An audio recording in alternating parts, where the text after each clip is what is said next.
Hi zusammen, ich bin's, euer Flo von Bike24 und wir sind heute einer ganz speziellen Einladung gefolgt, nämlich zu SRAM nach Schweinfurt. Neben mir steht der Andi. Servus Andi, danke für die Einladung.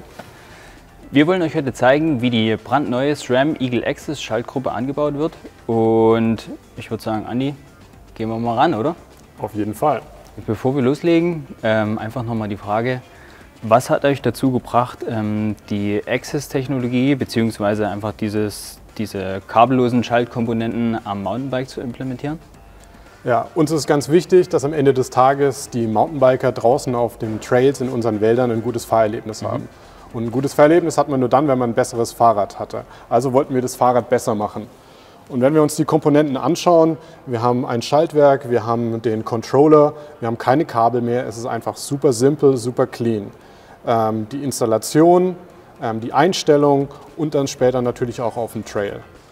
Ich muss kein Kabel mehr jetzt mit viel Daumenkraft ziehen und darf nicht zu viel, nicht zu wenig drücken, um den richtigen Gang zu machen, sondern ich drücke einfach nur einen Taster und der Taster sendet das Signal und ich habe den bestmöglichen, den präzisesten und den schnellsten Schaltvorgang, der möglich ist.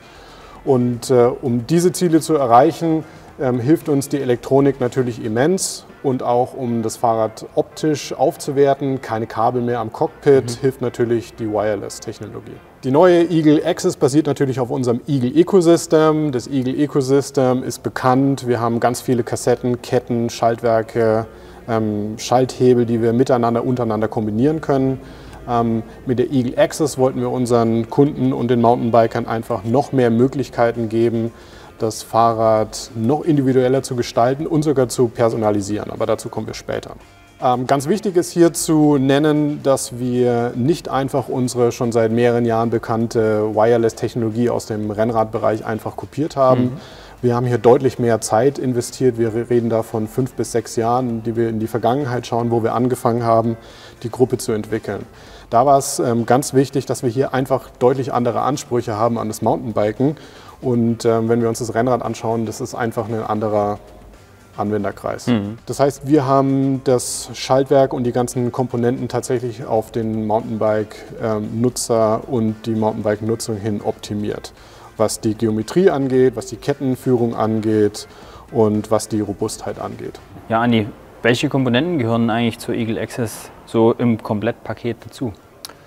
Wir haben natürlich die Kurbel, die Kette und die Kassette. Die sind auch innerhalb des Eagle Ecosystem alle miteinander kompatibel. Dann haben wir das Schaltwerk. Zum Schaltwerk gehört eine Batterie. Wir haben den Controller. Und wir haben das Ladegerät, weil wir müssen die Batterie auch ab und an mal laden. Alles klar, Andi. Ich würde sagen, genug geredet für einen Moment. Montieren wir das Teil mal. Was brauchen wir denn alles für Werkzeug dafür? Genau, wir haben die Kurbel und die Kassette schon vormontiert, aber zur Installation vom Schaltwerk und dem Controller brauchen wir nur eine Handvoll Werkzeuge. Wir haben einen T25 für den Controller, wir haben den 5 mm Innensechskant für das Schaltwerk und den 3 mm Innensechskant für die Feinjustage und ein Kettenwerkzeug. Also es ist echt überschaubar und super simpel. So Andi, du hast gesagt, das geht super schnell, super easy. Was denkst du, wie lange brauchst du? Ich habe es selber noch nie ausprobiert, aber es ist super schnell. Wir können es auch mal stoppen. Alles klar, ich habe hier die Stoppuhr. Auf die Plätze, fertig, los.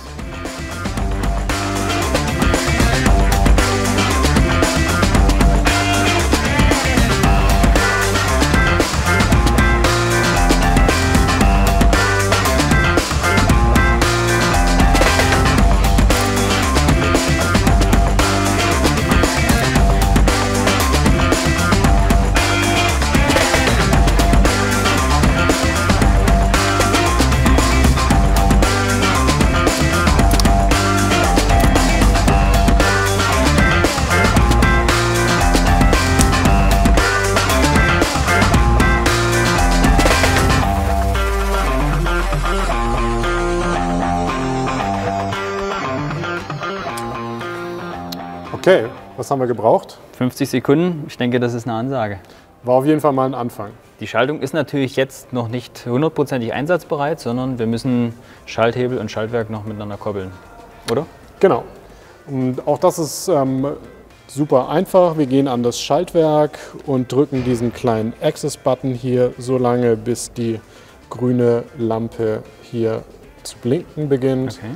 Dann gehen wir an den Controller und drücken auch hier auf den Access-Button und warten, bis die kleine grüne Leuchte schnell blinkt. Den Kopplungsprozess schließen wir ab, indem wir ein weiteres Mal auf das Schaltwerk drücken und schon sind die beiden Komponenten miteinander gekoppelt. Alles klar, und jetzt können wir quasi an die Einstellung der Schaltung gehen, oder? Ganz genau. Zur Feineinstellung schalten wir auf das 50er Ritzel auf der Kassette.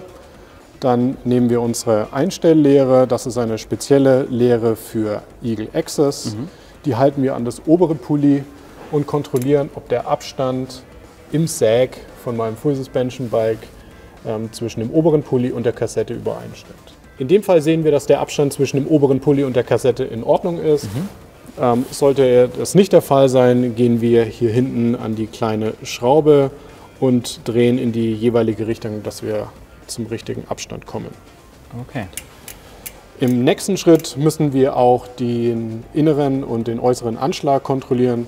Dafür haben wir hier unten die zwei bekannten Schrauben und brauchen wiederum einen Dreier Innensechskantschlüssel und können so die Anschläge einstellen. Sag mal, Andi, kann es trotzdem passieren, dass die Kette mal irgendwie ein bisschen rasselt, weil sie nicht ganz hundertprozentig läuft, sodass man bei der herkömmlichen Schaltung einfach mit der Feinjustage am Bowdenzug arbeitet? Ist das möglich? Ist das der Fall? Wie kann man das einstellen?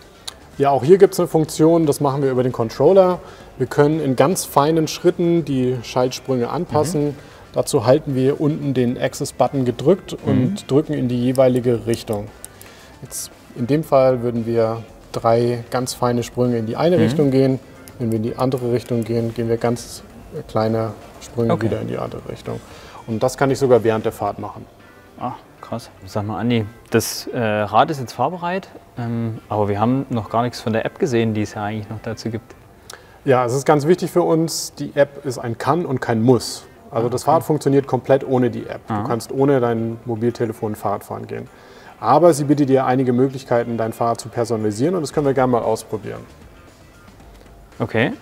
Wir können das komplette Fahrrad anlegen und speichern. Du kannst auch mehrere Fahrräder anlegen. Du kannst aber auch die einzelnen Komponenten suchen. Da drückst du einfach hier oben auf den Knopf und die Komponenten werden gesucht. Sollte es der Fall sein, dass das Fahrrad schon wieder in den Ruhemodus gegangen ist, kann es sein, dass es nicht erscheint. Genau, ich habe jetzt hier das Schaltwerk. In dem Fall haben wir das Schaltwerk sofort gefunden. Du drückst auf Verbinden. Jetzt müssen wir uns noch autorisieren, dass nicht irgendjemand anders mit deinem Fahrrad Unfug treiben kann. Okay, wir sind nun verbunden. Dadurch, dass wir vorher schon den Controller und das Schaltwerk gekoppelt haben, siehst du auch beide in deinem Display. Genau. Du siehst sogar den Ladestand. Ja. Du kannst auch mal auf die einzelne Komponente draufklicken, zum Beispiel auf das Schaltwerk. Und dann sehen wir auch, ob die Firmware up-to-date ist. Da könntest du jetzt draufdrücken und wenn du eine sichere Internetverbindung hast, könntest du auch gleich deine Firmware updaten. Jetzt gehen wir nochmal zurück. Hier ist alles aktuell. Und jetzt wollen wir uns die Einstellungen anschauen. Du kannst einmal hier oben auf Einstellungen gehen und da können wir auswählen, ob wir mehrere Schaltvorgänge oder einfache Schaltvorgänge machen wollen, wenn wir die Taste am Controller gedrückt halten. Okay. Eine ganz wichtige Einstellung ist, dass man den Multishift komplett ausschalten kann. Da drückst du dann da oben drauf. Das ist unsere dringliche Empfehlung, wenn man Eagle Access an einem iMTB verwendet. Du kannst jetzt wieder einschalten. Das funktioniert auch sofort und live. Und hier können wir zum Beispiel anschauen, wenn wir nach hochschalten oder nach unten schalten, ob du 2 Gänge auf einmal, 3 Gänge auf einmal oder ob du, wenn du gedrückt hältst, die komplette Kassette durchschalten kannst. Wenn du jetzt wieder zurückgehst, können wir uns auch die Schalterkonfiguration ansehen. Hier siehst du den Controller abgebildet und kannst definieren, welcher Teil deines Controllers von dem Schaltpedal du mit welcher Funktion belegt haben willst. Jetzt können wir zum Beispiel hier auf Tauschen drücken in die Mitte und schon ist der Schalter invertiert. Das heißt, da wo vorher der Outboard-Shift war, ist jetzt der Inboard-Shift und umgekehrt. Hey Andi, cool. Die App ist wirklich super einfach. Vielen Dank fürs Zeigen. Ja, sehr gerne. Und wenn wir schon bei einfach sind, schau dir nochmal das Cockpit an. Es ist super aufgeräumt, simpel. Ich denke, wir können loslegen und auf den Trail gehen. Fetzt, gefällt mir sehr gut. Machen wir so. Vielen Dank Bis für zum alles. nächsten Mal. Wir gehen gleich nochmal raus. Vielen Dank an euch fürs Zuschauen. Schaltet einfach beim nächsten Mal wieder ein und wir verabschieden uns damit. Tschüss, macht's gut, euer Flo.